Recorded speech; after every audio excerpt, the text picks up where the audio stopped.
So my brothers and sisters, a Muslim is balanced in everything, and time is precious to him or her. The biggest lie that I've ever heard from someone is to say, I do not have time. I don't have time to pray. I don't have time for my parents. I don't have time for my spouse. I don't have time for my children. I don't have time for my friends or for my work or whatever it is. It's not that you don't have time, brothers and sisters. You do. You have to prioritize your time. What is more important? What is more important? Psychologists and philosophers got it right. They said humans tend to make excuses that they have no time because they fear the guilt of accountability for making choices. If you make a choice, it's on you. So you say, I don't have time, so you don't feel guilty. So you don't feel guilty. So it's reassuring to convince yourself, I have no time, by lying to yourself. When it comes to time, we can either make excuses, as one speaker said, and that really stuck with me, or you can make sacrifices, my dear brothers and sisters. Do you know how love and meaningful life comes? Through sacrifices, not through excuses, through sacrifices. And here are 4 things that you should do to get your time right. Number 1, prioritize. Prioritize first what is pleasing to Allah, what Allah told you to prioritize. And secondly, you can tell what is more important than others. Number 2, give what you prioritize each an amount of time. Don't use all the time in the world for it. Each one, specify a time and finish and move on. Number 3, discipline. You need to be disciplined, brothers and sisters. The worst thing we can hear from anybody, and I hear it as a teacher from students, and may Allah subhanahu wa ta'ala, they're still learning, they're growing, may Allah subhanahu wa ta'ala make them successful and get them out of this habit. Even adults say this. When it comes to doing things, they wait for some motivation of some sort. They say, I'm not motivated. I need a feeling. I don't feel motivated. Brothers and sisters, nothing in this world comes through motivation. It comes now and then. But you can't rely on your life doing things based on you wait until somehow you get this motivational speech and then you feel pumped. 2 hours later, you're back where you were. Or that little bit of coffee they take, or that V bottle that you take, or whatever it is. This doesn't give you the motivation. You need to be disciplined. You need to say to yourself, be quiet, get up and do what needs to be done, and watch how you feel proud of yourself. And number 4, utilize every activity by including something pleasing to Allah. Every activity you do, use it and utilize it in a way that is pleasing to Allah. For example, you want to eat, make a time for your eating. That is a priority. Say Bismillah. Say Bismillah. And eat halal, and say Alhamdulillah when you finish. And if you can, eat with your right hand. Because eating with your right hand is a sunnah recommended.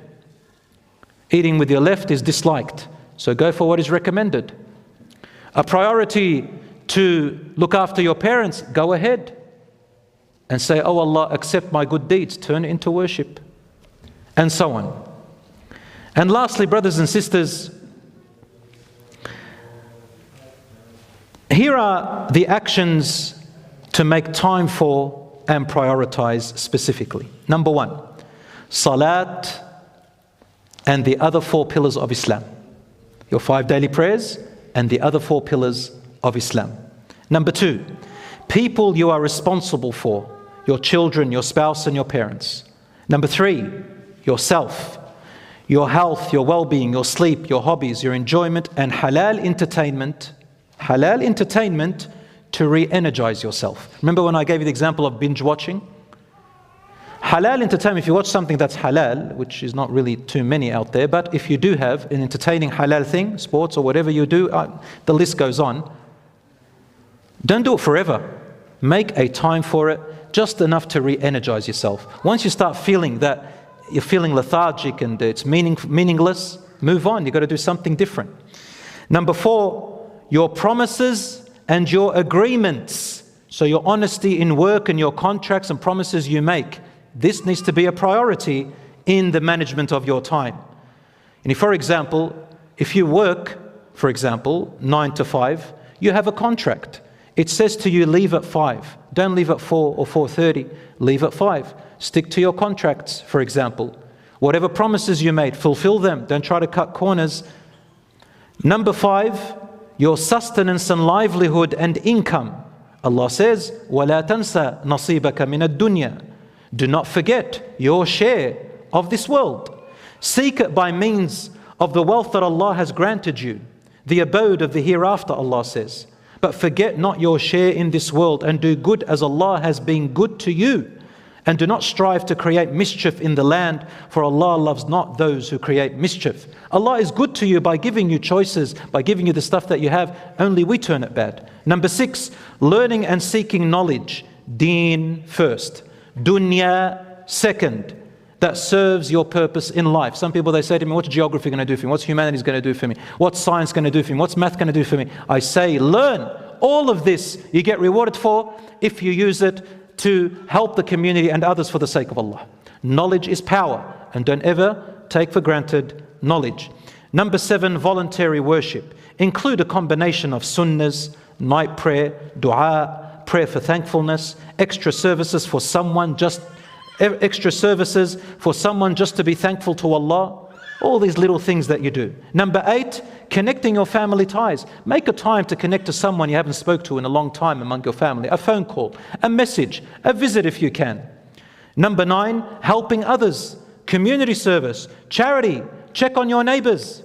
You know, on Eid, there are some people, they go to their neighbors and take ma'mul. This is Lebanese Arab culture.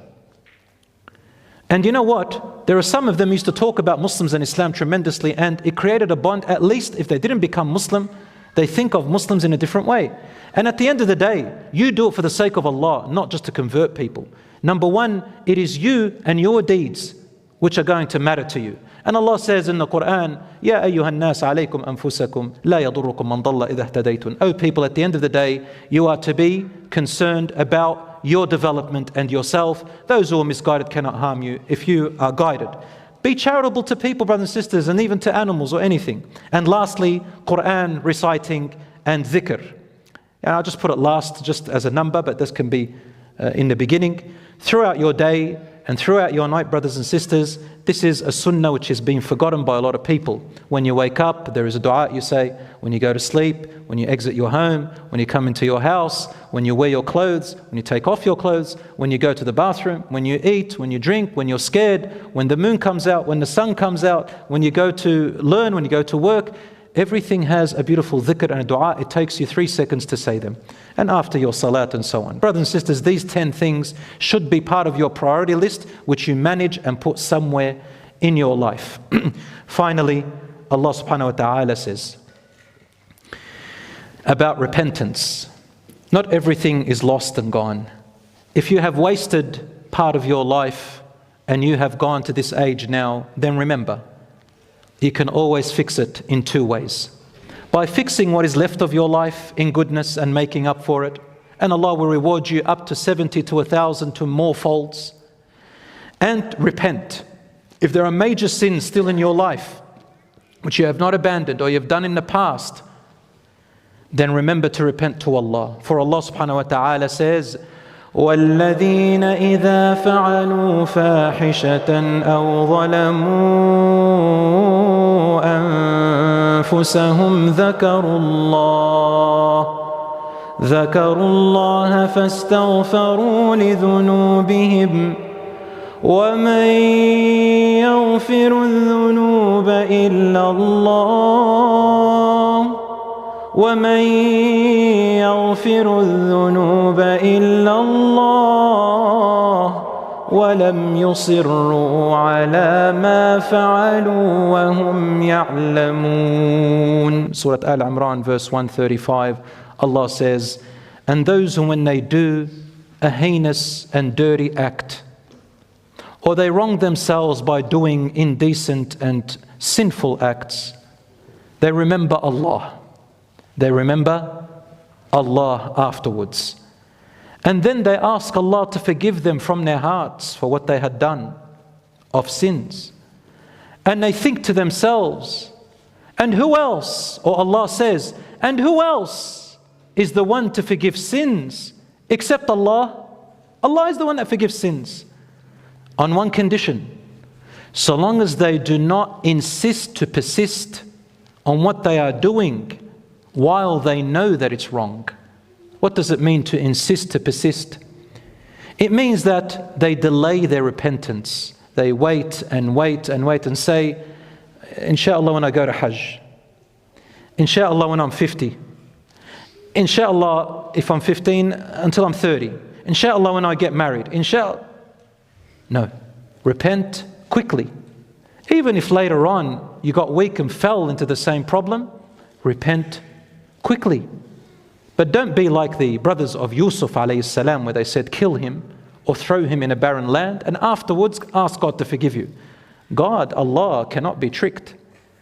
So at the time, be sincere. Even if you had thought like that and you made a plot and a plan, Allah will still forgive you if at the time that you repent you are really sincere. But don't wait, brothers and sisters. Tomorrow we don't know where you and I will be. Next week you and I don't know if we'll still be alive. For the call is always there. Let us make our lives meaningful. Let us use our precious time wisely, and may Allah subhanahu wa ta'ala assist us on this difficult journey and forgive our shortcomings. آمين. هذا وصلى الله على نبينا محمد وعلى آله وصحبه أجمعين. والسلام عليكم ورحمة الله وبركاته.